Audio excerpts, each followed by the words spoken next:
Bismillahirrahmanirrahim. Assalamualaikum warahmatullahi wabarakatuh. Alhamdulillahi rabbil alamin. Assalatu wassalamu ala sayyidil mursalin wa imamil muttaqin Muhammadin wa ala alihi wa ashabihi ajma'in. Allahumma anfa'na bima 'allamtana wa 'allimna ma yanfa'una warzuqna 'uluman tanfa'una. Allahumma hdina wahdi bina waj'alna sababan liman ihtada. Allahumma ja'al hadzal 'amal shalihan wa liwajhika khalisan wa ba'd. Alhamdulillahirabbil alamin, kita bersyukur kepada Allah Subhanahu wa taala di pagi hari ini setelah sama-sama kita melaksanakan salat subuh berjamaah. Allah kembali pertemukan kita di majelis yang sama-sama kita muliakan ini, di masjid yang sama-sama kita cintai ini. Kita berdoa kepada Allah Subhanahu wa taala, mudah-mudahan Bapak Ibu semua dalam keadaan sehat walafiat.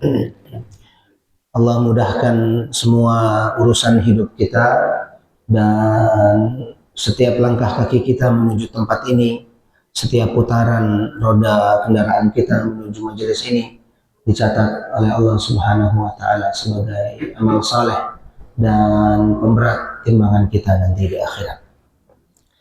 Salat dan salam semoga tercurah kepada Nabiullah Muhammad sallallahu alaihi wasallam, kepada keluarga, sahabat dan umatnya hingga akhir zaman. Dan kita berharap mudah-mudahan kita bagian dari umatnya yang setia, yang istiqamah menegakkan sunnah-sunnahnya. Dan karena itu kita juga berharap mudah-mudahan kelak kita mendapat syafaat dari Nabi besar Muhammad sallallahu alaihi wasallam. Amin ya rabbal alamin. Bapak Ibu jamaah salat subuh yang dirahmati oleh Allah Subhanahu wa taala.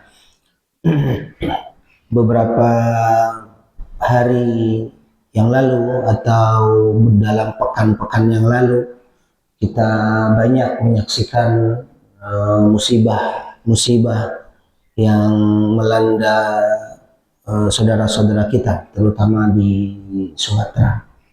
Dan mungkin juga di luar Sumatera ada beberapa saudara-saudara kita juga yang mungkin mengalami musibah, apakah itu banjir bandang ataupun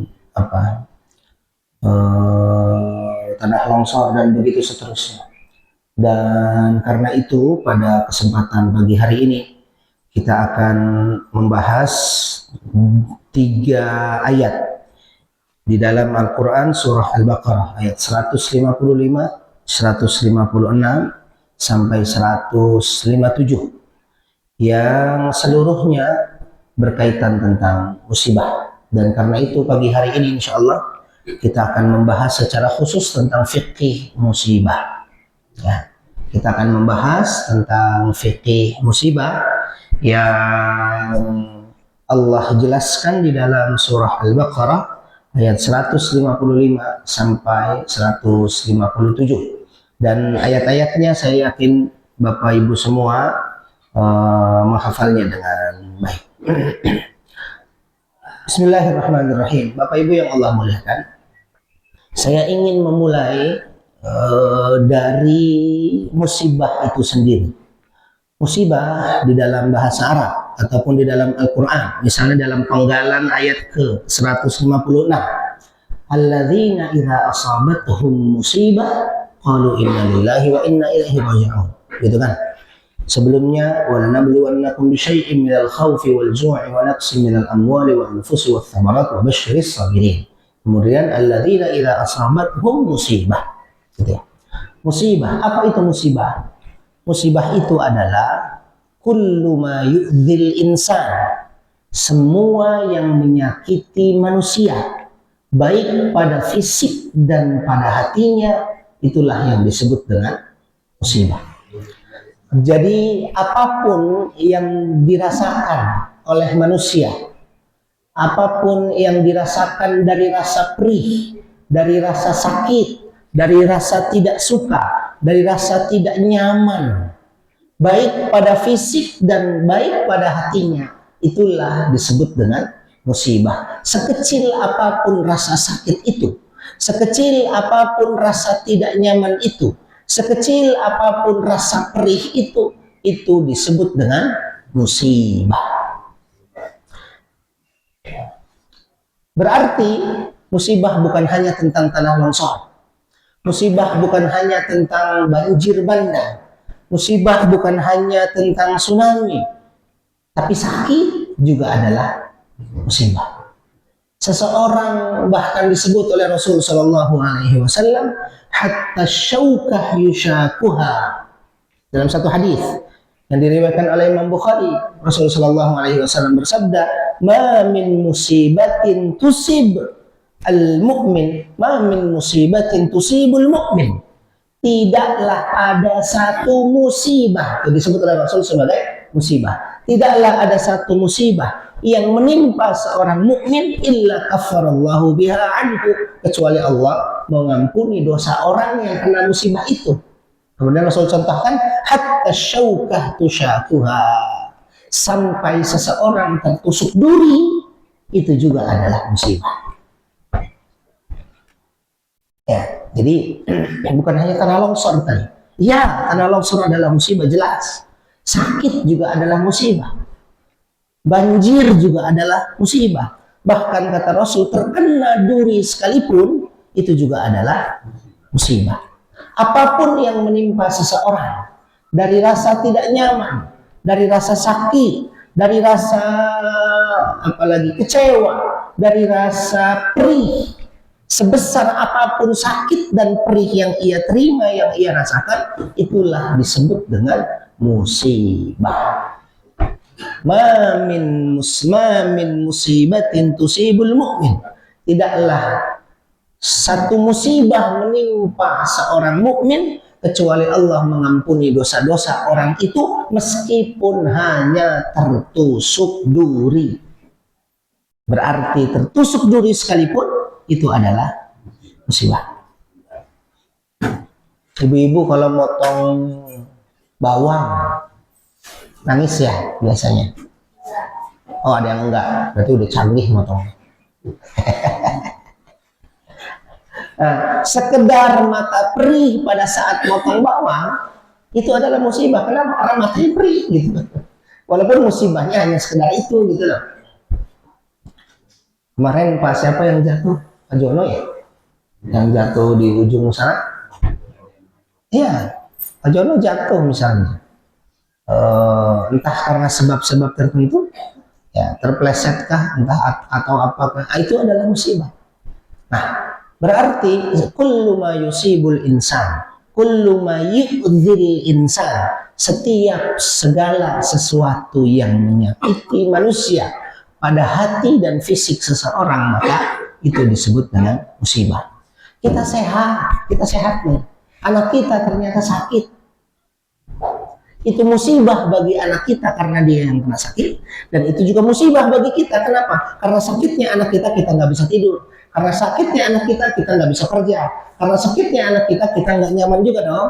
Nah, itu juga musibah, baik bagi dia ataupun bagi kita, dan begitu seterusnya, dan begitu seterusnya. Nah, musibah ini Bapak Ibu yang Allah muliakan, ada 3 status. Ya, musibah yang tadi umum sekali itu statusnya 3 atau macamnya adalah 3. Yang pertama disebut dengan bala. Bala itu adalah ujian. Balaun itu ujian. Atau disebut dengan iqabun. Iqabun itu artinya teguran. Atau azabun. Apa itu azabun? Hukuman.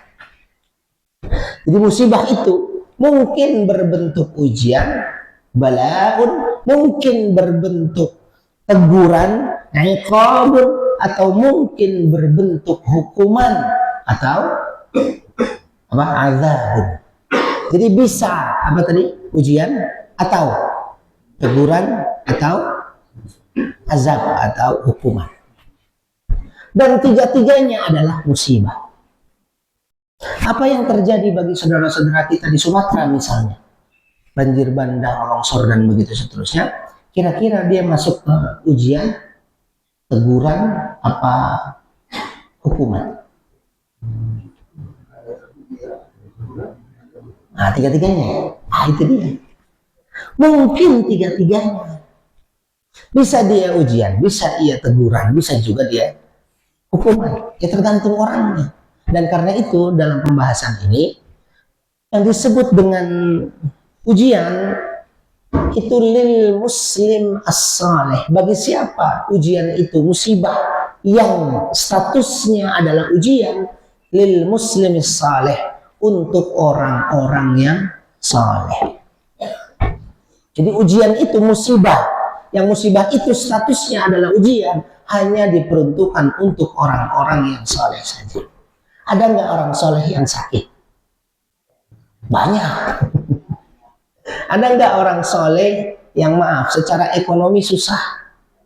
Banyak. Ada nggak para nabi itu sakit? Ada. Nah, jadi para nabi dan orang-orang soleh juga diberikan musibah. Jadi musibah itu mungkin menimpa orang soleh dan para nabi. Nabi Muhammad SAW, apa musibahnya?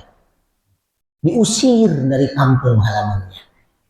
Nabi Muhammad SAW di tahun ke-10. Tahun ke-10 itu dalam sirah Nabawiyah disebut sebagai Amul Huzn, tahun kesedihan. Kenapa disebut dengan tahun kesedihan?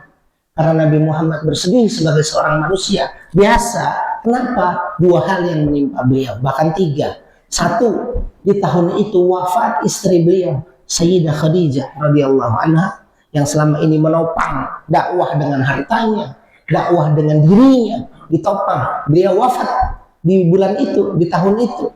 Dan bahkan beberapa saat setelahnya, paman beliau yang bernama Abu Thalib juga wafat di tahun yang sama. Kesedihan luar biasa yang dialami oleh Nabi Muhammad SAW.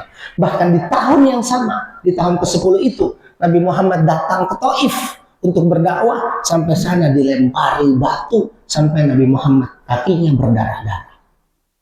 Kesedihan luar biasa. Nah, kesedihan itu dicatat dalam sejarah sebagai Amul Huzn. Jadi orang soleh juga mungkin sedih, orang soleh mungkin kena musibahnya. Kenapa? Tapi musibahnya itu sebagai ujian supaya naik kelas. Nabi Ayub, apa ujiannya?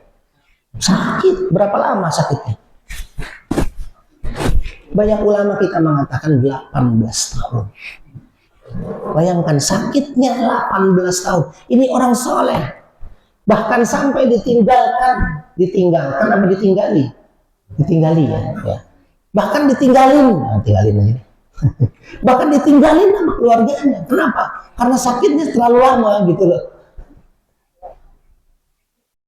Ya ditinggalkan tuh oleh keluarganya. Itu musibah bagi beliau. Siapa lagi? Nabi Yunus, apa musibahnya? Apa? Ditelan ikan. Ditelan ikan coba musibahnya. Kalau bapak ibu kan nelan ikan. Ini dia ditelan ikan, bukan nelan ikan, bukan. Ditelan ikan. Itu musibah besar. Bahkan di dalam Al-Quran disebut fanada fil dhulumat. Nabi Yunus itu berada dalam lipatan-lipatan kegelapan. Lipatan kegelapan itu adalah beliau dimakan oleh ikan besar dan di dalam perut itu tidak ada lampu, gelap dong. Ya kan? Ditelan ikan besar. Ya, kemudian ikan itu masuk ke kedalaman lautan yang sangat dalam dan di dalam lautan itu gelap dan kemudian datanglah waktu malam. 3 kegelapan. 1 kegelapan perut ikan, 2 kegelapan lautan, 3 kegelapan malam. Kalau malam di perumahan kita sih masih agak terang-terang. Ini malam di tengah laut, masuk pula ke dalam lautan yang dalam itu ikan. Dan Nabi Yunus berada di dalam perut ikan itu. Fanada fiz zulumat. Beliau berdoa kepada Allah di dalam kegelapan-kegelapan. Lapisan kegelapan itu banyak, berlapis-lapis sampai 3 lapis. Bahkan ada pendapat yang lain mengatakan, menafsirkan yang dimaksud dengan kegelapan-kegelapan itu adalah Nabi Yunus ditelan oleh ikan besar. Kemudian ikan besar ini ditelan lagi oleh ikan yang lebih besar. Jadi berada di dalam perut ikan, gimana tuh ya?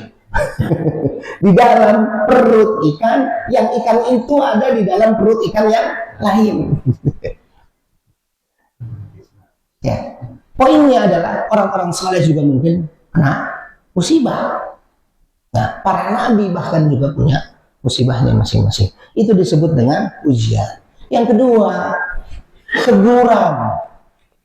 Kalau tadi ujian bagi orang saleh, bagi para nabi, ditegur, diuji supaya naik kelas. Sedangkan ujian ini lil muslim Allahi, untuk orang muslim juga, tetapi yang lalai. Karena dia muslim, dia beriman kepada Allah, tapi lalai, tidak melakukan hak Allah atau tidak melakukan hak sesama manusia. Dia lalai, dia bermaksiat, dia jauh dari taat. Karena itu Allah tegur, diberilah musibah kepadanya. Ya, karena itu Rasul Shallallahu Alaihi Wasallam pernah bersabda dalam hadis yang diriwayatkan oleh Imam At-Tirmidzi, kata Rasul, "Idza aradallahu bi'abdihi khair," jika Allah menghendaki kebaikan bagi seorang hamba, bagi hamba itu tuh, kalau Allah menghendaki kebaikan bagi orang itu, ajjalallahu al-uqubah fid dunya, Allah akan dahulukan apanya? Hukumannya di dunia. Itu kata Rasul. Kata Rasul, siapa yang Allah kehendaki baik pada diri orang itu, dan orang itu kemudian bermaksiat, orang itu kemudian jauh dari taat tapi masih beriman, kata Rasul apa? Ajjalallahu al-uqubah fid dunya. Allah dahulukan hukumannya, tegurannya, musibahnya Allah dahulukan di dunia, enggak nanti di akhirat dibalasnya, tapi di dunia. Didahulukan. Bisa jadi bentuknya sakit, bisa jadi ekonominya dibikin sulit sementara, bisa jadi apapun itu musibahnya, itu bentuknya adalah teguran. Kenapa? Karena dia lalai dari Allah Subhanahu wa Ta'ala. Jadi kalau ujiannya itu orang soleh dan para nabi supaya naik kelas, sedangkan teguran itu untuk orang muslim juga, orang muslimah juga, tapi mereka lalai. Sedangkan hukuman atau azab khusus untuk orang-orang kafir secara umum. Dari mana kita tahu? Allah Subhanahu wa Ta'ala menyampaikannya di dalam surah Al-Imran ayat 56. Kata Allah Subhanahu wa Ta'ala, a'udzubillahi minasyaitonir rajim, fa ammal ladzina kafaru, maka untuk orang-orang kafir, tuh orang kafir, untuk orang-orang kafir, kenapa? Fa'u'adzibuhum 'adzaban syadida. Redaksinya pakai azab, fa'u'adzibuhum 'adzaban syadida. Maka aku, kata Allah, akan mengazab mereka dengan azab, berarti hukuman tuh. Aku akan azab mereka dengan azab yang pedih. Di mana? Fid dunya wal akhirah, di dunia dan juga nanti di akhirat. Kena musibah juga orang kafir. Jadi dimanapun itu terjadi, di Sumatera, di Aceh, atau dimanapun musibah itu terjadi, mungkin statusnya tiga. Bisa jadi dia adalah ujian, bisa jadi dia adalah teguran, bisa jadi dia juga adalah hukuman. Karena di dalamnya ada orang-orang soleh, di dalamnya ada orang-orang yang lalai, di dalamnya juga ada orang-orang yang ingkar kepada Allah Subhanahu wa Ta'ala. Nah, kita yang mungkin tidak kena musibah itu, yang tidak kena musibah itu, menyikapi hal itu atau menyampaikan kepada orang-orang yang kena musibah itu, baiknya bagaimana? Baiknya adalah anggap itu sebagai ujian. Kalau itu tentang orang lain, ya. Jadi kalau ada orang yang sakit, orang lain sakit, kita jangan bilang kayaknya itu hukuman deh, Pak Tesa. Karena Pak Tesa banyak ngomongin orang, itu misalnya. Itu nggak beradab tuh kalau saya ngomong gitu ke Pak Tesa. Adabnya adalah yang nomor satu, anggap Pak Tesa itu orang saleh. Pak Tesa, misalnya Pak Tesa sakit di rumah sakit, kita datang, jangan lupa bawa buah. Jangan nggak bawa buah pula, ngomongnya juga sembarangan. Datang bawa buah, Ya kan, senyum ke Pak Tesa, baru sampaikan, Pak Tesa, insya Allah ini ujian, Pak Tesa bisa melalui dengan baik, dan insya Allah naik kelas. Jangan dibilang Pak Tesa, ini hukuman buat Pak Tesa. Karena saya tahu banget Pak Tesa itu orangnya gini-gini. Besoknya tambah sakit Pak Tesa. Dan itu nggak baik. Itu tidak beradab. Tapi kalau musibah itu menimpa diri kita, kalau tadi menimpa orangnya, kalau menimpa diri kita, boleh dua-duanya. Boleh anggap itu sebagai ujian supaya naik kelas, atau anggap itu sebagai teguran supaya kita memperbaiki kualitas diri kita. Boleh kalau untuk ke dalam, untuk diri sendiri. Saya sakit beberapa hari lalu, saya flu berat, ya. Suara juga ini masih ada sisa-sisa seraknya. Nah, untuk diri saya sendiri, musibah itu terkena kepada diri saya, boleh dua-duanya. Anggap itu ujian. Selama ini misalnya gitu ya, kita berusaha untuk taat, tapi ternyata dikasih sakit. Oh, Allah uji. Nabi Ayub saja sampai 18 tahun. Ya, Nabi Yunus saja ditelan ikan. Gitu loh. Nabi Yusuf saja, apa Nabi Yusuf? Musibahnya di penjara. Selain di penjara, difitnah, menggoda istri orang. Padahal istri orang itu yang menggoda dirinya. Dijual sebagai budak, dilempar ke dalam sumur. Musibah. Nah, boleh anggap untuk diri sendiri sebagai ujian supaya kita naik kelas, atau sebagai teguran. Oh, kayaknya sholat saya masih nggak beres nih. Oh, kayaknya. Cari itu kekurangan diri apa. Dengan begitu kita memperbaiki diri lebih baik lagi. Baik, itu adalah tentang musibah, definisi dan juga macamnya.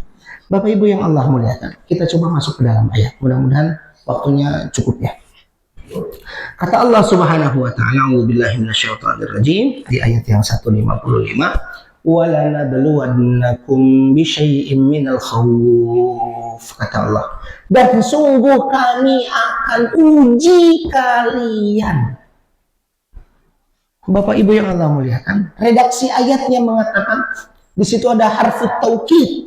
Harfut taukid itu huruf penegasan.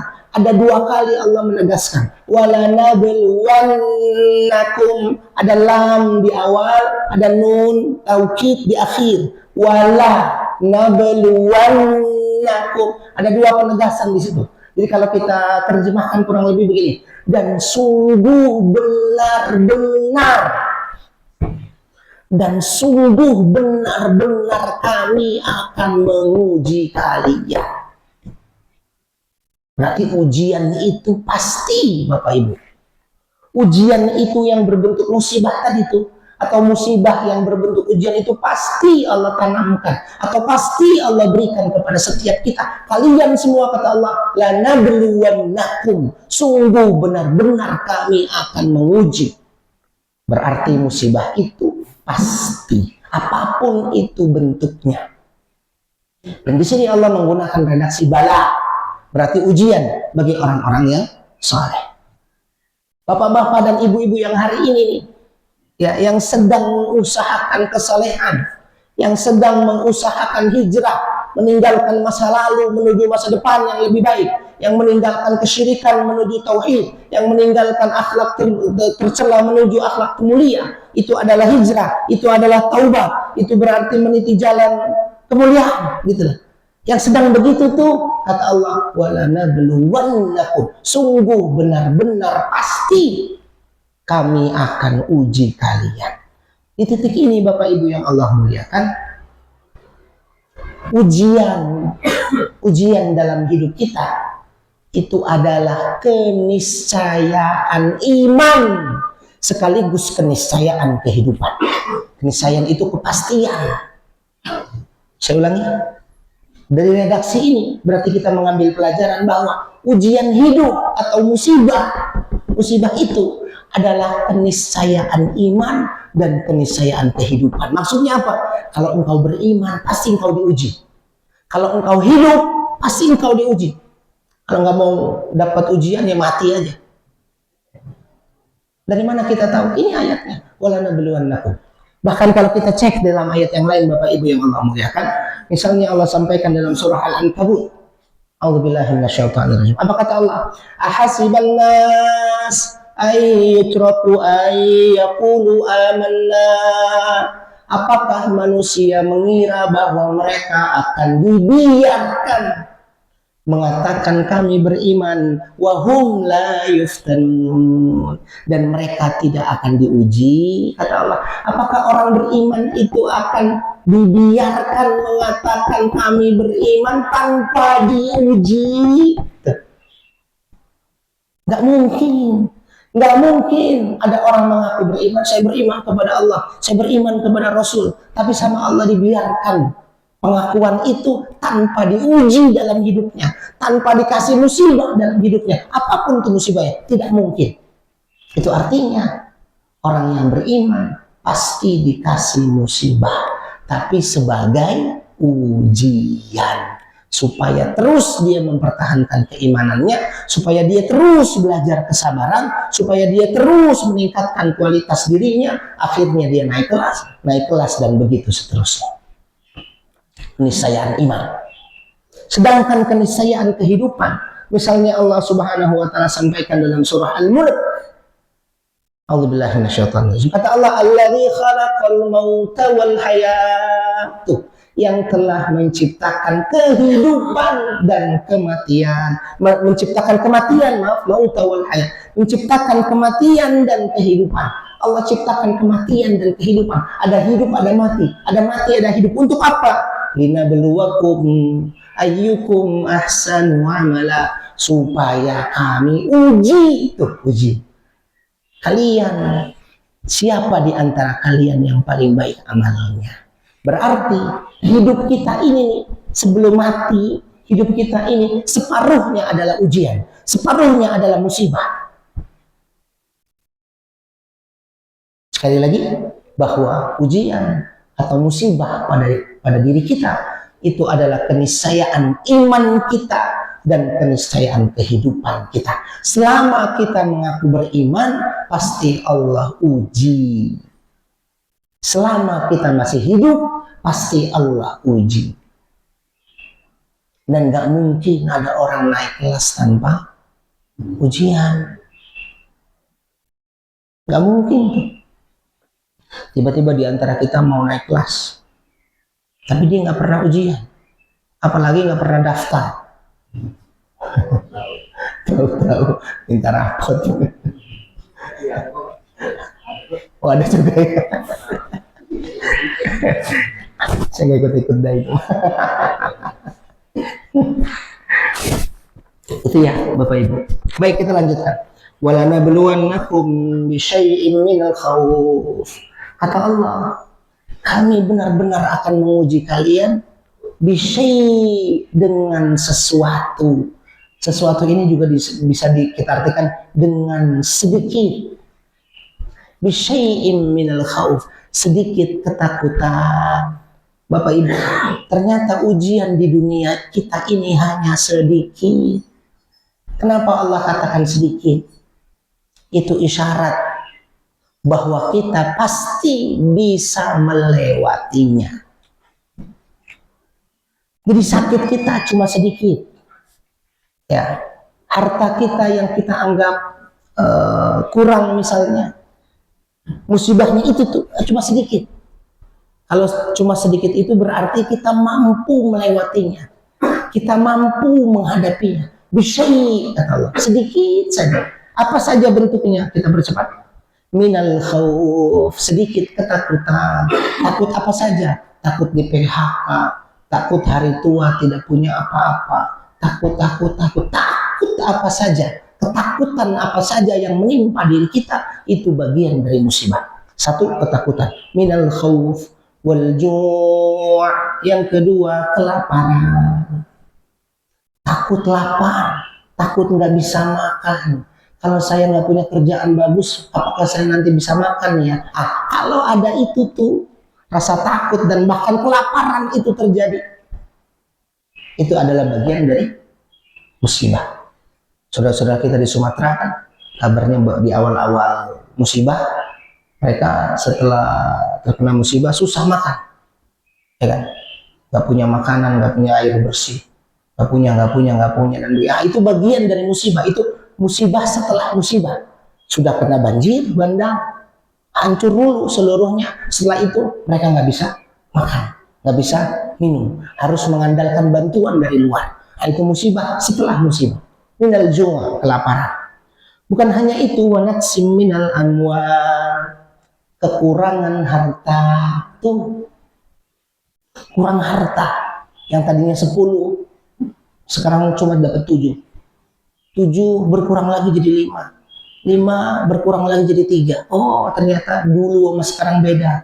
Nah, itu naqsim minal amwal, kekurangan harta. Mungkin Allah uji kita dengan musibah berupa kurang harta. Wa naqsim minal amwal wal anfus, kurang jiwa.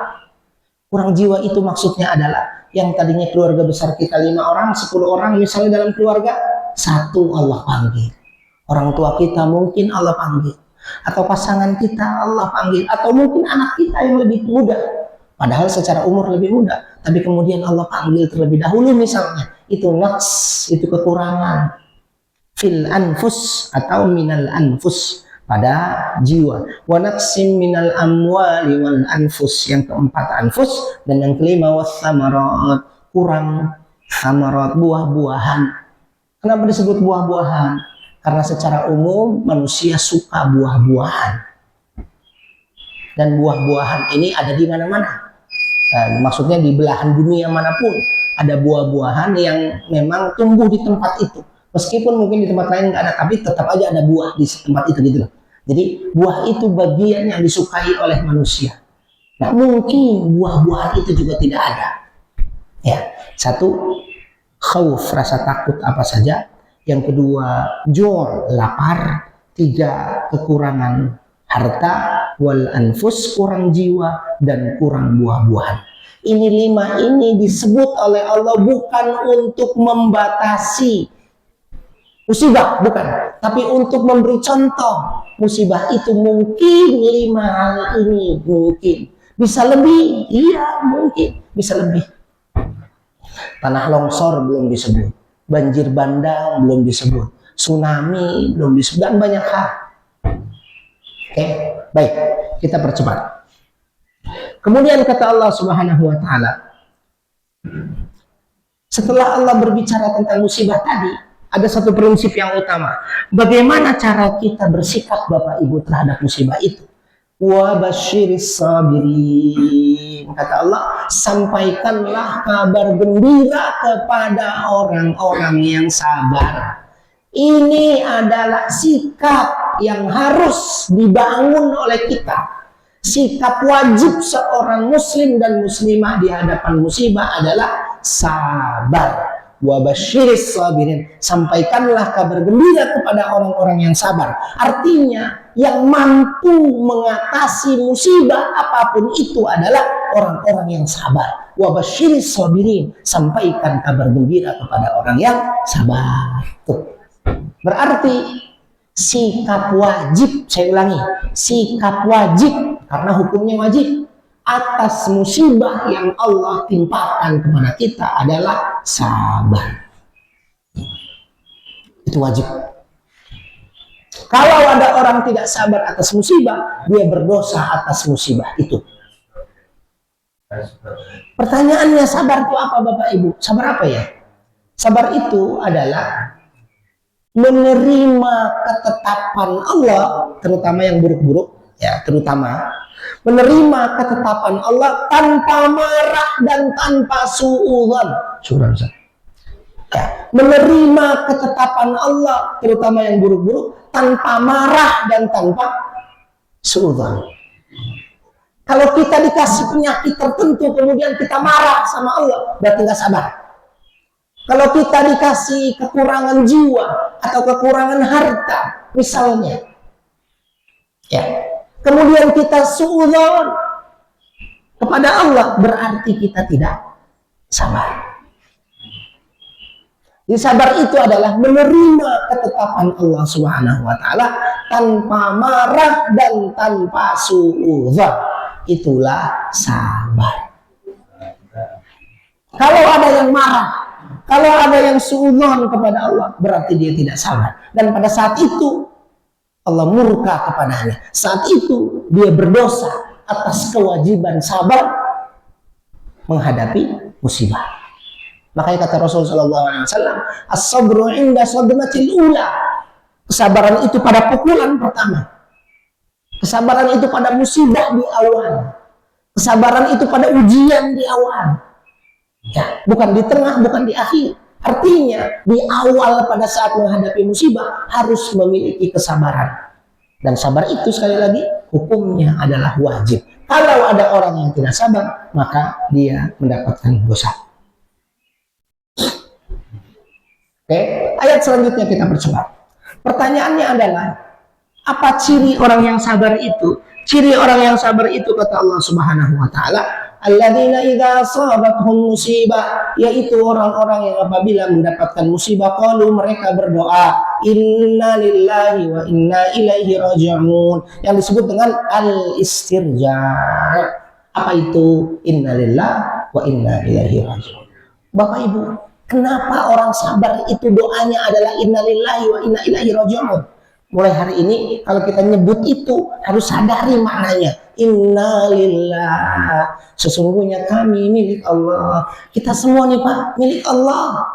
Harta kita milik Allah, kendaraan kita milik Allah, tabungan kita milik Allah, pakaian kita, rumah kita, mobil, semuanya milik Allah. Bahkan anak-anak kita itu milik Allah, bahkan pasangan kita itu milik, bahkan diri kita sendiri milik Allah. Kalau milik Allah, innalillah, kita semua milik Allah. Yang kedua, wa inna ilaihi raji'un, kita akan kembali kepada Allah. Karena harta kita itu milik Allah, suatu saat Allah akan mengambilnya. Karena pasangan kita milik Allah, suatu saat Allah akan memanggilnya. Anak kita suatu saat dipanggil oleh Allah. Dan begitu seterusnya. Bapak Ibu bayangkan, kalau kita melihat tayangan-tayangan kemarin itu, musibah-musibah yang terjadi, saya kadang membayangkan rumah yang sekian waktu, terutama bapak-bapak, yang berjuang punya rumah, mungkin dicicil pelan-pelan bangunnya.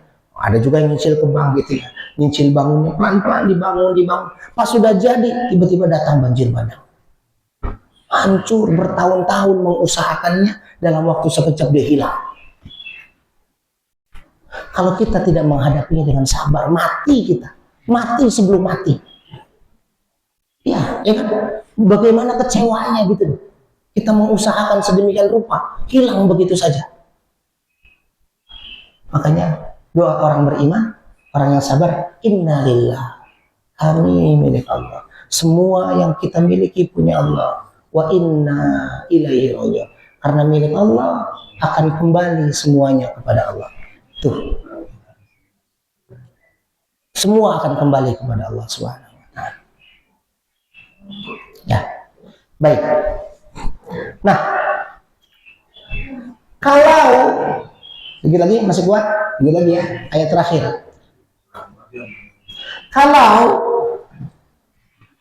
seseorang mendapatkan musibah, dan mungkin setiap kita punya musibahnya masing-masing.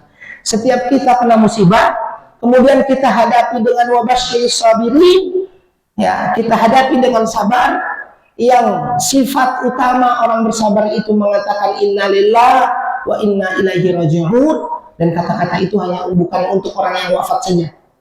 Ya, yang sakit innalillah wa inna ilaihi raji'un, yang motornya hilang misalnya innalillah wa inna ilaihi raji'un, yang jatuh di depan masjid ketiban duren innalillah wa inna ilaihi raji'un. Misalnya kan musibah juga kan, kepleset ketiban duren, kecuali kalau durennya buat dia, jadi musibah membawa kata.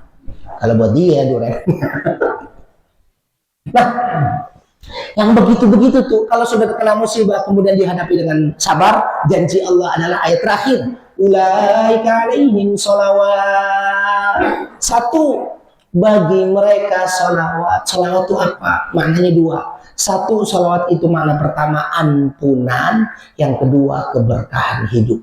Bapak Ibu bayangkan, Allah janjikan bagi orang yang sabar atas musibah adalah keberkahan hidup dan ampunan. Salawatun min rabbihim, yang datang dari Tuhan mereka, min rabbihim. Jadi nggak usah khawatir. Kenapa? Karena keberkahan itu datang dari Tuhan mereka, min rabbihim. Kalau Allah sudah berkehendak, yang tidak mungkin bagi akal kita itu akan mungkin.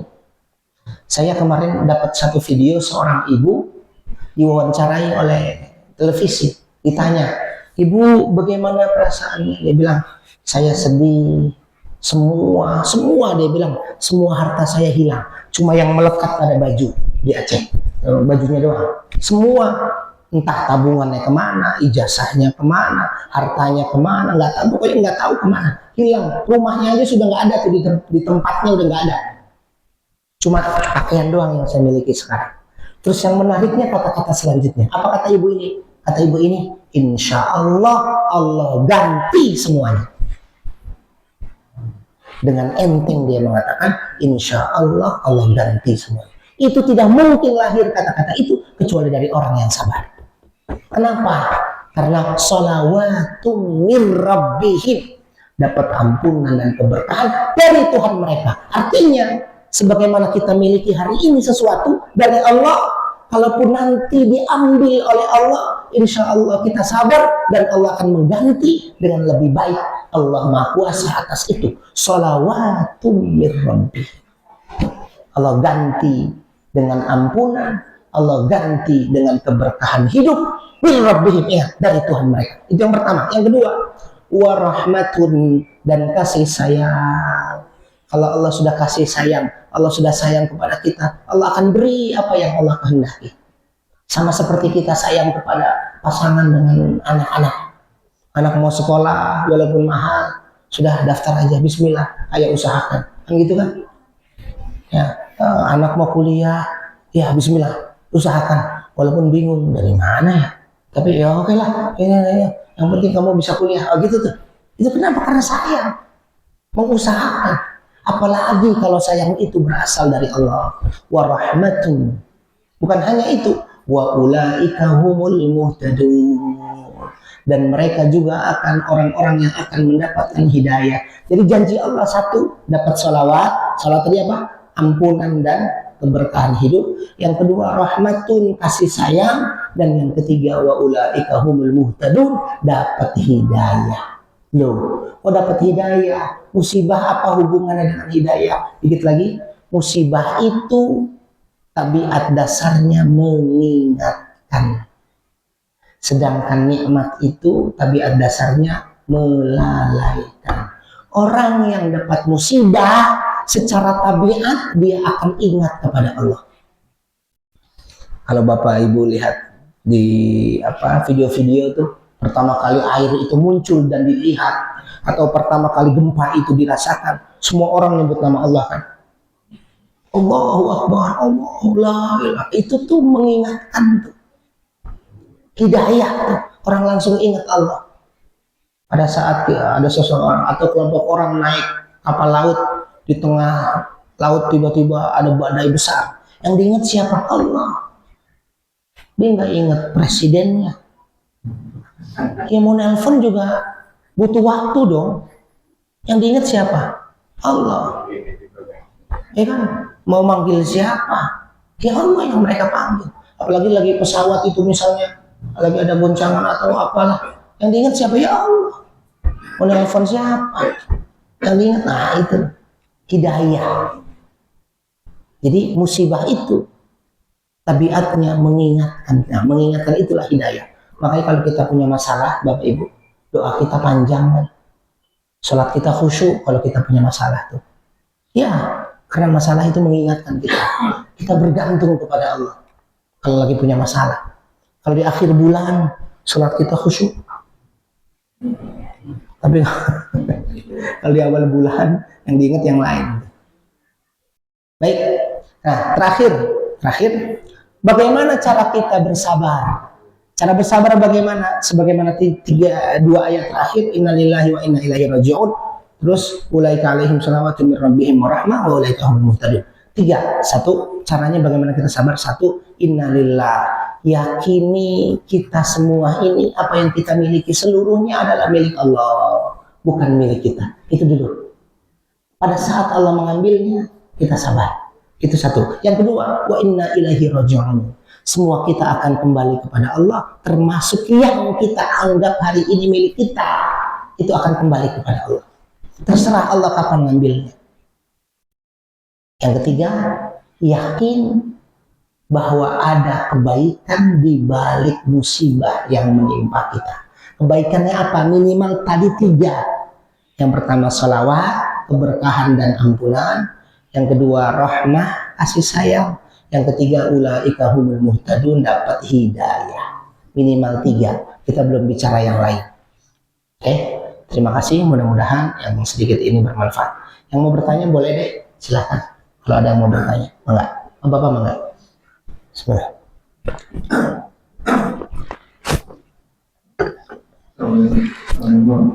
Waalaikumsalam warahmatullahi wabarakatuh.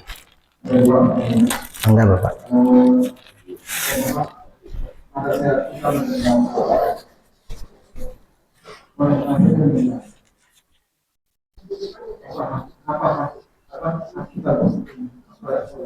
Ya.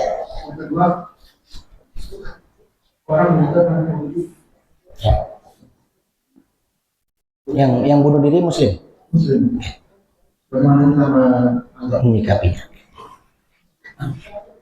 Terima kasih, Pak. Kalau ada tetangga kita atau saudara kita non-muslim wafat, bagaimana sikap kita? Sebagai sesama manusia dalam Islam tidak terhalang untuk kita menghormatinya. Menghormati itu dalam arti kita datang, tanda petik melayat ya namanya ya. Kita datang melayat. Kita sampaikan kesedihan kita sebagai manusia. Tapi tidak boleh mendoakannya, misalnya Allah ampuni si fulan gitu. Tidak boleh. Kalau cuma sekedar innalillahi wa inna ilaihi raji'un, itu kan tidak ada doa ya. Itu kan prinsip kita. Innalillah setiap musibah. Saya kira kalau cuma sekedar innalillahi wa inna ilaihi raji'un, itu tidak ada masalah. Cuman kalau itu dianggap atau kalau itu potensi menimbulkan fitnah.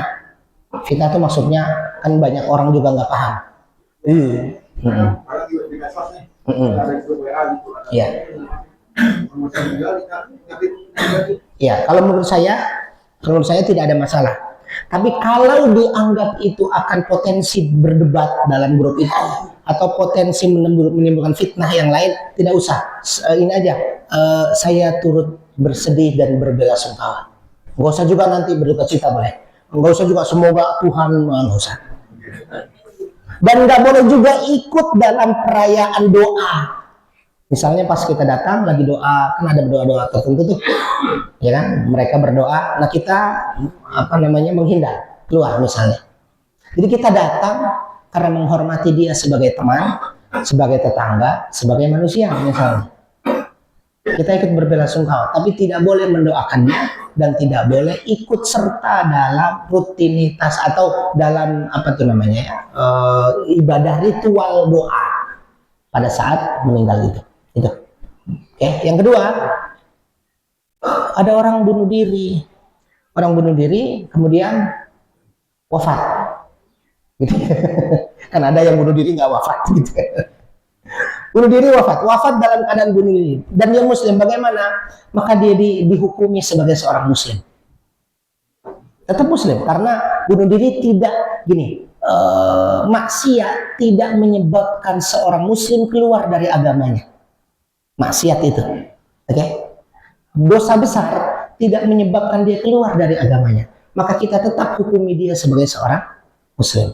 Kita urus, ya Bapak. Iya, kita urus jenazahnya. kita sholati, kita mandikan, kita antar ke pemakamannya, kita urus juga pemakamannya, dan bahkan boleh didoakan.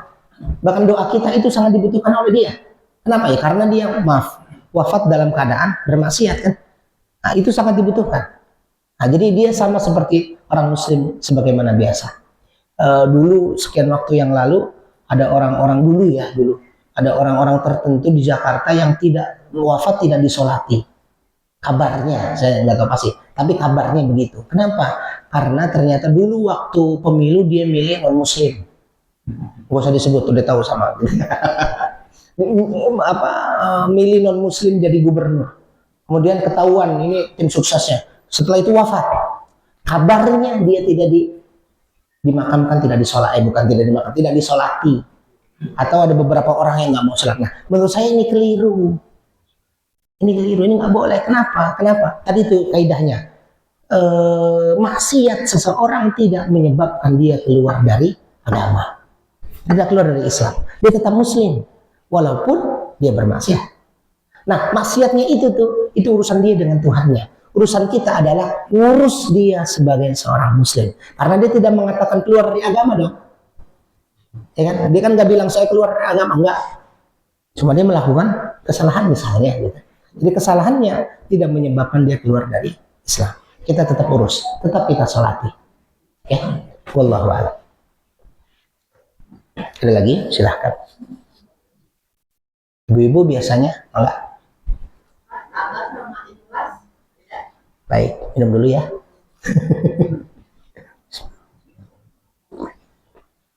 Apa bedanya sabar sama ikhlas? Bu, ikhlas itu berkaitan dengan ibadah. Ikhlas itu adalah ifradul ibadah lillahi wahdah. Ikhlas itu adalah menyembah Allah atau beribadah kepada Allah hanya untuk Allah, bukan untuk yang lain. Ifradul ibadah lillahi wahdah. Beribadah hanya untuk Allah. Salat kita hanya untuk Allah, bukan karena ingin dilihat orang. Sedekah kita hanya untuk Allah, bukan untuk ria, ingin didengar, ingin dilihat, ingin pamer. Sudah selesai, ikhlas. Kalau sabar itu dalam segala hal. Sabar itu tadi apa? Menerima. Maknanya sebenarnya lebih luas dari tadi yang tadi kita sebut. Tapi minimal habsun nafsi anil jaza. Kalau kita perluas sedikit, menerima ketetapan Allah tanpa marah, tanpa suudzon. Sudah.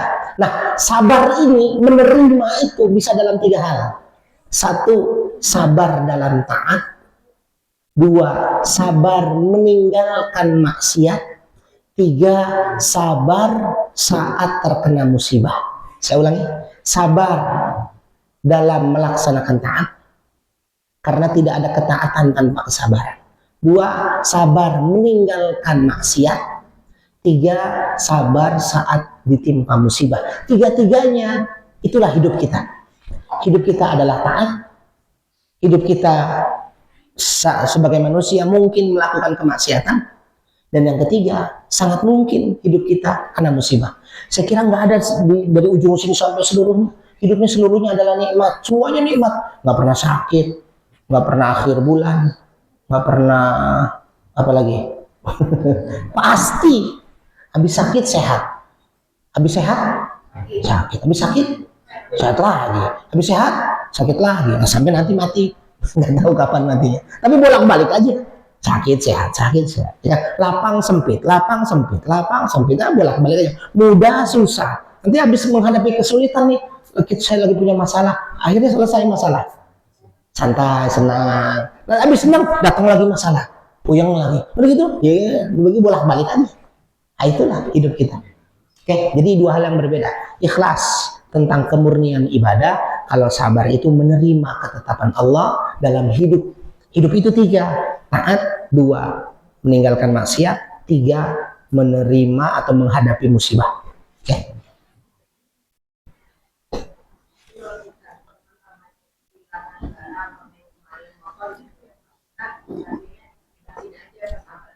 Yang benar sabar, bukan ikhlasin. Kadang orang Indonesia gitu ya. Ikhlas itu maksudnya ridho, relakan, ya, Misalnya apanya yang hilang, apa gorengan di depan matanya hilang. Dari tadi udah dilihatin lah, udah bisa aja. Kadang Pak kata Pak Ustadz yang ikhlas. Itu kurang tepat, yang betul itu sabar. Kalau ibadah yang ikhlas, sholat yang ikhlas, puasa besok yang ikhlas gitu ya.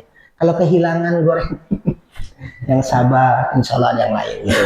Itu yang lebih tepatnya. Sami-sami Bu. Bu, baik. Terima kasih Bapak Ibu semua. Sehat-sehat yang sedang sakit. Mudah-mudahan juga Allah anugerahkan kesehatan. Sekarang lagi musim-musim apa flu-flu begitu ya. Hatur nuhun, kita ketemu lagi insya Allah di kesempatan yang lain. Kita akhiri dengan hamdalah dan doa kafaratul majelis. Alhamdulillahirabbil alamin. Subhanakallahumma wa bihamdika asyhadu an la ilaha illa anta astaghfiruka wa atubu ilaik. Terima kasih. Assalamualaikum warahmatullahi wabarakatuh.